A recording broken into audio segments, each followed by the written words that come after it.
সুপ্রিয় ভিউয়ার্স, বরাবরের মতো স্বাগত জানাচ্ছি নতুন আরেকটি ব্র্যান্ড নিউ ভিডিওতে। আজকের ভিডিওতে আমরা যে বিষয় সম্পর্কে আলোচনা করব সেটি হচ্ছে এইচএসসি বিএমটি দ্বাদশ শ্রেণী বা সেকেন্ড ইয়ারের কম্পিউটার অফিস অ্যাপ্লিকেশন 2 বিষয়ে 2024 সালে যে শর্ট সিলেবাসটি রয়েছে সেই শর্ট সিলেবাস অনুসারে আমরা module 1 advance spreadsheet analysis software এখান থেকে আমরা ক বিভাগ অর্থাৎ সংক্ষিপ্ত প্রশ্নগুলো আজকের এই ভিডিওতে আমরা আলোচনা করব। আজকের এই ভিডিওটি একটু দীর্ঘ হবে, যদি আপনারা সম্পূর্ণ ভিডিও দেখতে পারেন তাহলে আশা করি এই অধ্যায় থেকে প্রশ্নগুলো আসলে আপনারা অ্যান্সার করতে পারবেন। এবং পরবর্তী ভিডিওতে আমরা মডিউল 1 এর রচনামূলক প্রশ্ন নিয়ে আলোচনা করব। তাই পরবর্তী ভিডিওগুলো সবার আগে পেতে অবশ্যই আমাদের এইচএসসি বিএমটি ইউটিউব চ্যানেলটিকে সাবস্ক্রাইব করে পাশে আসা বেল আইকনটি বাজিয়ে রাখুন। আর আপনারা যারা উত্তর সহ সুপার সাজেশন নেবেন তারা এই 6টি বিষয়ের উত্তর সহ সুপার সাজেশনের পিডিএফ ফাইল পাচ্ছেন মাত্র 350 টাকায়। আর যারা শুধুমাত্র কম্পিউটার অফিস অ্যাপ্লিকেশন 2 উত্তর সহ সুপার সাজেশন নেবেন তারা মাত্র 55 টাকায় শুধু একটি সাবজেক্টের সুপার সাজেশন পেতে পারেন। তাই আপনাদের প্রয়োজন অনুসারে এখান থেকে যে সুপার সাজেশনটি নিতে চান তারা স্ক্রিনে দেখানো যে হোয়াটসঅ্যাপ নাম্বারটি রয়েছে সেই হোয়াটসঅ্যাপ নাম্বারে মেসেজ দিয়ে কিন্তু উত্তর সহ সুপার সাজেশনের ফাইলগুলো পিডিএফ ফাইলগুলো কিন্তু আপনারা সংগ্রহ করতে পারেন।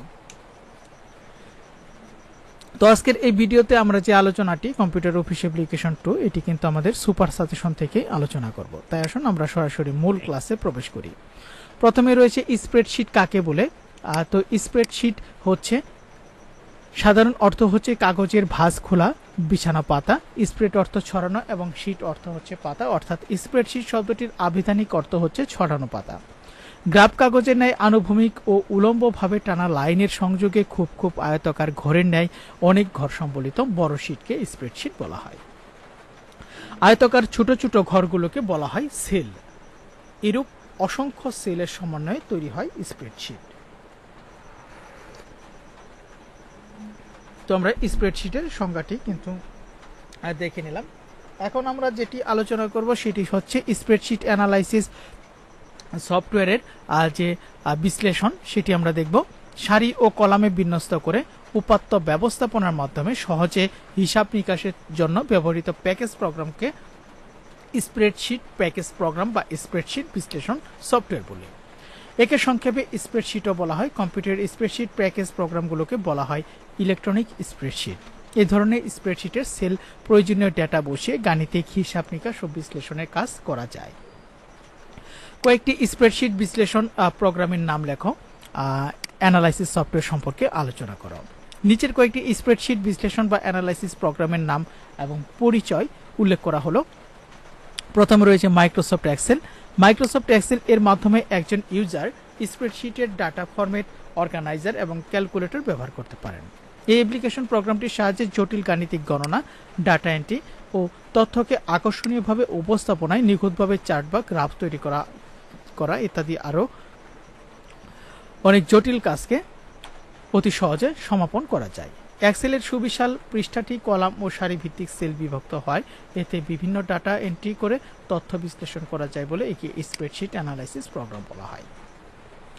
এরপর রয়েছে ভিজক্যালক। ভিজক্যালক হচ্ছে একটি স্প্রেডশিট সফটওয়্যার। 70 দশকের শেষের দিকে অ্যাপেল কোম্পানি সর্বপ্রথম ভিজক্যালক তৈরি করে।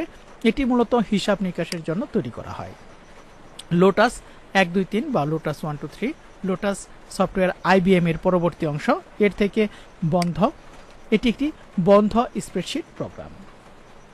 এটি ছিল আইবিএম পিসির প্রথম অ্যাপ্লিকেশন। 1980 এর দশকে ব্যাপক জনপ্রিয় ছিল এবং ব্যবসায়িক বাজারে আইবিএম পিসি সামঞ্জস্যপূর্ণ সাফল্য উল্লেখভাবে অবদান রেখেছিল। কোয়াডকো প্রো একটি স্প্রেডশিট প্রোগ্রাম যা বোরল্যান্ড দ্বারা বিকশিত হয়েছিল এবং পরে ওয়ার্ল্ড পারফেক্ট অফিস সুইটটির অংশ হিসেবে কোরেল কর্পোরেশন অধিগ্রহণ এবং বিপণন করেছিল। যদিও মাইক্রোসফটের এক্সেল বাজারে উপলব্ধ সমস্ত স্প্রেডশিট প্রোগ্রামগুলোর মধ্যে সর্বাধিক বৈশিষ্ট্য কোয়াডকো প্রো এর পূর্বসূরি ছিল এবং বিভিন্ন উপায়ে আরও উন্নততর আরও অভিনব বৈশিষ্ট্য সরবরাহ করেছিল।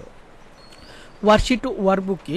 কলাম ও সারির সমন্বয়ে বিন্যস্ত প্রোগ্রাম হচ্ছে ওয়ার্কশিট, যা হিসাব নিকাশের কার্যাবলী সম্পাদন ও তার ফলাফল প্রদর্শনে ব্যবহৃত হয়। সাধারণত Microsoft Office Excel software open করলে প্রথমে এই ধরনের শীট দেখা যায়। এক্সেলে ওয়ার্কশিট হচ্ছে কলাম ও রো এর সমন্বয়ে গঠিত শীট। আর ওয়ার্কবুকের যে সংখ্যাটি সেটি হচ্ছে স্প্রেডশিট প্যাকেজ প্রোগ্রামে একাধিক শীটের সমন্বয়ে গঠিত ডকুমেন্টকে ওয়ার্কবুক বলা হয়। যখন প্রোগ্রাম রান করা হয় তখন একটি খালি ওয়ার্কবুক কাজের জন্য তৈরি থাকে। একটি ওয়ার্কবুকে এক বা একাধিক ওয়ার্কশিট থাকে। তো এখানে কিন্তু 19 পৃষ্ঠার সাজেশন রয়েছে। আপনারা যারা একটি সাজেশন নিতে চান তাদের জন্য 55 টাকা, অর্থাৎ কম্পিউটার অফিস অ্যাপ্লিকেশন 2 এর জন্য 55 টাকা। আর আপনারা যারা 6টি বিষয়ের সাজেশন, এই 6টি বিষয়ের সাজেশন নিতে চান তাদের জন্য 350 টাকা পিডিএফ ফাইল মূল্য। তো আপনারা যারা সুপার সাজেশন নিতে চান তারা স্ক্রিনে দেখানো হোয়াটসঅ্যাপ নম্বরে মেসেজ করতে পারেন। এরপর আমরা দেখব ওয়ার্কশিট এবং ওয়ার্কবুকের মধ্যে পার্থক্য। অত্যন্ত গুরুত্বপূর্ণ একটি প্রশ্ন কিন্তু এটি। কলাম ও সারি সমন্বয়ে বিন্যস্ত প্রোগ্রাম হচ্ছে ওয়ার্কশিট। স্প্রেডশিট প্যাকেজ প্রোগ্রামে একাধিক শীটের সমন্বয়ে গঠিত ডকুমেন্টকে ওয়ার্কবুক বলা হয়। একটি ওয়ার্কশিটে সহজে রূপান্তর করা যায়, ওয়ার্কবুকে সহজে রূপান্তর করা যায়। একটি ওয়ার্কবুকে ওয়ার্কশিটে রূপান্তর করা যায় না। ওয়ার্কশিট বিভিন্ন শিক্ষামূলক ও জ্ঞানমূলক কার্যক্রমে ব্যবহৃত হয়। ওয়ার্কবুক বিভিন্ন ধরনের পেশাদার কাজে ব্যবহৃত হয়। ওয়ার্কশিট হচ্ছে কলাম ও রো এর সমন্বয়ে গঠিত শীট। একটি ওয়ার্কবুক এক বা একাধিক ওয়ার্কশিট থাকে। এখন আমরা দেখব ফাংশন কি। কয়েকটি ফাংশনের নাম লেখো, এগুলো আমরা দেখে নেব এবং এগুলো কিন্তু আমাদের যে শর্ট সিলেবাস রয়েছে সেই শর্ট সিলেবাস অনুসারেই কিন্তু আমরা আলোচনা করছি। তো আসুন আমরা এটি দেখে নেই। ওয়ার্কশিটে ব্যবহৃত ডিফল্ট ফর্মুলাকে ফাংশন হিসেবে ব্যবহৃত হয়। অন্যভাবে বলা যায় ফাংশন হচ্ছে ফর্মুলার সংক্ষিপ্ত রূপ, যেখানে বিভিন্ন গাণিতিক বা যৌক্তিক সূত্র পূর্ব থেকে সন্নিবেশ থাকে। অর্থাৎ ফর্মুলাকে সংক্ষিপ্ত আকারে ব্যবহারের পদ্ধতিকে ফাংশন বলে। ফাংশনের সাহায্যে কঠিন ও জটিল হিসাবের কাজ সহজে করা যায়। কয়েকটি ফাংশনের নাম হচ্ছে ইফ ফাংশন, ম্যাক্স ফাংশন এবং মিন ফাংশন। আরেকটি গুরুত্বপূর্ণ প্রশ্ন হচ্ছে কাট এবং কপির মধ্যে পার্থক্য। কাট এবং কপির মধ্যে পার্থক্যটি অবশ্যই গুরুত্বপূর্ণ।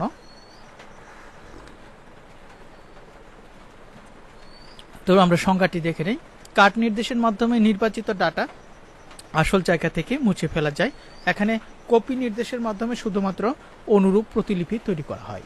কম্পিউটারে কোনো টেক্সট বা ইমেজ বা কোনো ফাইলের একই ডুপ্লিকেট জিনিসকে কপি বলা হয়। Shortcut key Ctrl+X, Ctrl+C। কাট করার মাধ্যমে আসল ডাটা মুছে ফেলে অন্য জায়গায় কাট করা ডাটা স্থাপন করা যায়। আর কপি করার মাধ্যমে আসল ডাটা না মুছে কপি করা ডাটা অন্য জায়গায় স্থাপন করা যায়। এমএস এক্সেল এর ফর্মুলা লেখো। এমএস এক্সেল এর মাধ্যমে দুটি সংখ্যার যোগ কিভাবে করতে তা নিয়ে প্রথমে দেখব। তো এটি আপনারা একটু এখান থেকে দেখে নেবেন। সমস্ত বিষয়গুলো পড়তে গেলে ভিডিওটি দীর্ঘ হয়ে যাবে। ইফ ফাংশন কি? ইফ ফাংশনের গঠন বা স্ট্রাকচার। ইফ ফাংশনের গঠন স্ট্রাকচার হচ্ছে equal if first bracket logical underscore test comma value underscore if underscore true comma value underscore if underscore false. আরেকটি গুরুত্বপূর্ণ প্রশ্ন, ফাংশন এবং ফর্মুলার মধ্যে পার্থক্য। ফাংশন হচ্ছে ফর্মুলার সংক্ষিপ্ত রূপ আর ফর্মুলা হচ্ছে বিভিন্ন সংখ্যার ভিত্তিতে গাণিতিক কাজে ব্যবহৃত পদ্ধতিকে বলা হয় ফর্মুলা। ফাংশন ফর্মুলার উপর নির্ভরশীল আর ফর্মুলা ফাংশনের উপর নির্ভরশীল নয়। ফাংশন আগে থেকে তৈরি করা থাকে, ফর্মুলা প্রয়োজনের সময় তৈরি করা হয়। ফাংশনের নির্দিষ্ট প্রকারভেদ রয়েছে, ফর্মুলার কোনো নির্দিষ্ট প্রকারভেদ নেই। ফাংশন সংক্ষিপ্ত আকারে লেখা যায়, ফর্মুলা সংক্ষিপ্ত আকারে লেখা যায় না। তো সুপ্রিয় ভিউয়ার্স, এই সাজেশনগুলো আপনারা যারা পিডিএফ ফাইল পেতে চান তারা স্ক্রিনে দেখানো হোয়াটসঅ্যাপ নম্বরে মেসেজ করুন। আর যারা শুধুমাত্র কম্পিউটার অফিস অ্যাপ্লিকেশন 2 এর সাজেশন নেবেন তারা মাত্র 55 টাকা দিয়ে কিন্তু সাজেশনগুলো পিডিএফ আকারে নিতে পারেন। এর জন্য হোয়াটসঅ্যাপে আপনারা নক করতে পারেন। চার্ট কি, গ্রাফ কি? চিত্রের মাধ্যমে কোনো কিছু বর্ণনা করা যায়, আবার ভাষার মাধ্যমে কোনো কিছু বর্ণনা করা যায়। কোনো তথ্য উপাত্ত যখন চিত্রের মাধ্যমে বর্ণনা করা হয় তখন তাকে বলা হয় গ্রাফ বা চার্ট।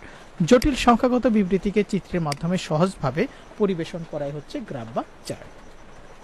এক্সেলে চার্ট বা গ্রাফ এর অপশনগুলো ব্যবহার করে ডাটাকে চার্ট বা গ্রাফ এর আকারে উপস্থাপন বা পরিসজ্জিত করা হয়। স্প্রেডশিট এবং ওয়ার্কশিটের মধ্যে পার্থক্য। তো পার্থক্যটি আপনারা এখান থেকে একটি ভিডিও পজ করে দেখে নেবেন। সংজ্ঞাগত পার্থক্য, পরিধিগত পার্থক্য এবং ব্যবহারগত পার্থক্য। ম্যাক্স এবং মিন্ট ফাংশনের ব্যবহার, ম্যাক্স এবং মিন্ট ফাংশনের ব্যবহারটি এখান থেকে আপনারা দেখে নিতে পারবেন। লজিক্যাল ফাংশন কাকে বলে? একটি পরিস্থিতি সত্য না মিথ্যা তা পরীক্ষা করে স্প্রেডশিটে লজিক্যাল ফাংশন ব্যবহার করা যায়। তাই বলা যায় ফাংশনের সাহায্যে বিভিন্ন ধরনের সিদ্ধান্তমূলক কাজ করা যায়, তাই তাকে লজিক্যাল ফাংশন বলা হয়। লজিক্যাল ফাংশন বিভিন্ন নির্দিষ্ট কোনো শর্তের উপর ভিত্তি করে ফলাফল প্রকাশ করা থাকে। ফাংশন কাকে বলে? ওয়ার্কশিটে ব্যবহৃত ডিফল্ট ফর্মুলাকে ফাংশন হিসেবে অভিহিত করা হয়। অন্যভাবে বলা যায় ফাংশন হচ্ছে ফর্মুলার সংক্ষিপ্ত রূপ, যেখানে বিভিন্ন গাণিতিক বা যৌক্তিক সূত্র পূর্ব থেকে সন্নিবেশ থাকে। অর্থাৎ ফর্মুলাকে সংক্ষিপ্ত আকারে ব্যবহারের পদ্ধতিকে ফাংশন বলা হয়। ফাংশনের সাহায্যে কঠিন ও জটিল হিসাবের কাজ সহজে করা যায়। কলাম ও রো কি, এটি আপনারা এখান থেকে দেখে নেবেন। আর সর্বশেষ প্রশ্ন, স্প্রেডশিট সফটওয়্যারের ব্যবহারের সুবিধা। তো আমরা কিন্তু আজকে প্রথম যে মডিউল রয়েছে সেখান থেকে সংক্ষিপ্ত প্রশ্ন নিয়ে আলোচনা করলাম। তো পরবর্তী ভিডিওতে আমরা খ বিভাগ রচনামূলক প্রশ্ন এবং উত্তর নিয়ে আলোচনা করব। তো পরবর্তী ভিডিওটি সবার আগে পেতে অবশ্যই চ্যানেলটিকে সাবস্ক্রাইব করে পাশে আসা বেল আইকনটি বাজিয়ে রাখুন। আর আপনারা যারা সুপার সাজেশন নিতে চান তারা স্ক্রিনে দেখানো হোয়াটসঅ্যাপ নম্বরে মেসেজ দিয়ে নির্দিষ্ট চার্জের বিনিময়ে আপনারা কিন্তু সুপার সাজেশনগুলো সংগ্রহ করতে পারেন।